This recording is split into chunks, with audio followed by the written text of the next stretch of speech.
हम छोटे थे तो एक रिश्तेदार के यहाँ गए थे। गर्मियों की छुट्टी में बच्चे जाते हैं ना अपने संबंधियों के यहाँ, 1 महीना की छुट्टी होती है तो वही घूमने का अवसर मिलता है, तो परिवार के सदस्य जन छूट दे देते हैं, बहन के यहाँ, मौसी के यहाँ, मामा ऐसे। तो बहन के यहाँ गए थे, तो बहन की जो पति की बहन होती है उसे नंद कहते हैं, वो उनके यहाँ ले गए थे। तो उनके यहाँ हम गए हुए थे तो एक कमरे में देखा एक नौजवान व्यक्ति पड़ा हुआ था, वो शायद उनकी ननंद के पति थे।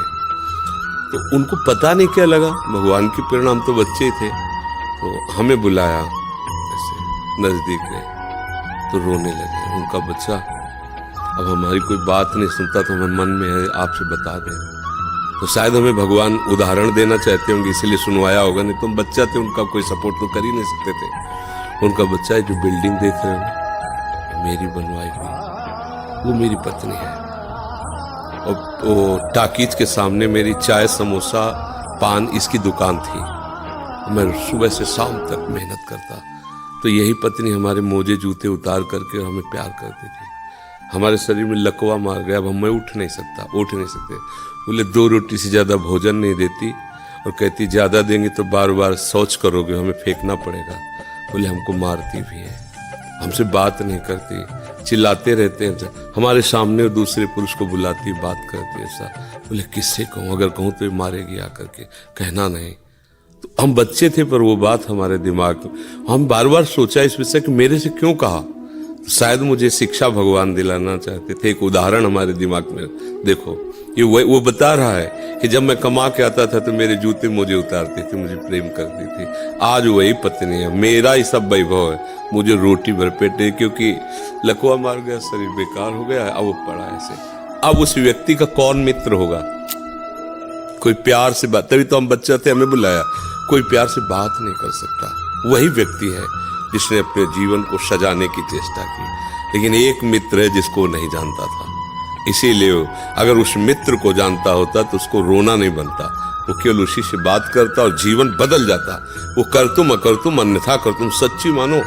हमें डॉक्टर ने कहा था आज के कम से कम 17 वर्ष पहले, दिल्ली के थे, सब जांच की, उनका बाबा तुम संत हो इसलिए तुमसे कोई छुपाव नहीं है, तुम्हारा कोई घर का नहीं कि जिससे मैं बता सकूं, तुम्ही से डायरेक्ट कह रहा हूँ। 2-2.5 वर्ष, आखिरी 5 वर्ष ये किडनी खत्म और आप मर जाओगे, तो इसलिए बता रहे हैं कि आप भजन कर लो मत 2-2.5 वर्ष और। हमने भी ठान लिया था कि हाँ ठीक है ऐसा है। आज 17 वर्ष तो हो ही गए, लगभग 17 वर्ष, बड़ा लंबा सफर है। अभी आपके सामने बैठे हैं, फेल भी है और पास भी है, नहीं पास है। देखो जो दिनचर्या हमें चाहिए वो हमारे शरीर कर रहा है, तो हम पास है, और फेल इसलिए कि संसार की दृष्टि से वो किडनी फेल है।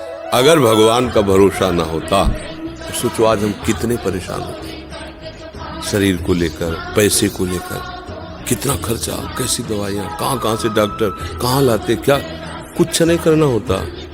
वो अपने आप डॉक्टर रो करके कहते कि मेरी सेवा मत छीनना, बैठे हैं हजारों कोस दूर और रोज संपर्क, महाराज जी की क्या इस समय स्थिति है, अच्छा ये दवा दे देना, अच्छा आप ऐसा कर दें। तो हम देखते किसका दुलार है, जिनको हजारों रुपया दे के समय लिया जाता है, वो फिर बात करते हैं, वो भी अपने ढंग से। आश्चर्य की बात, वो डॉक्टर, उसे दुनिया से क्या मतलब, रुपये से मतलब है। लेकिन श्री जी ये है प्रभु का प्रताप, हर व्यवस्था कैसी तुम्हें बताया। जब हम उनकी तरफ देखते हैं तो हजारों हाथों से दुलार करते नजर आ रहे हैं, हजारों हाथों से प्यार करते नजर आ रहे हैं। ये कैसे चलता है?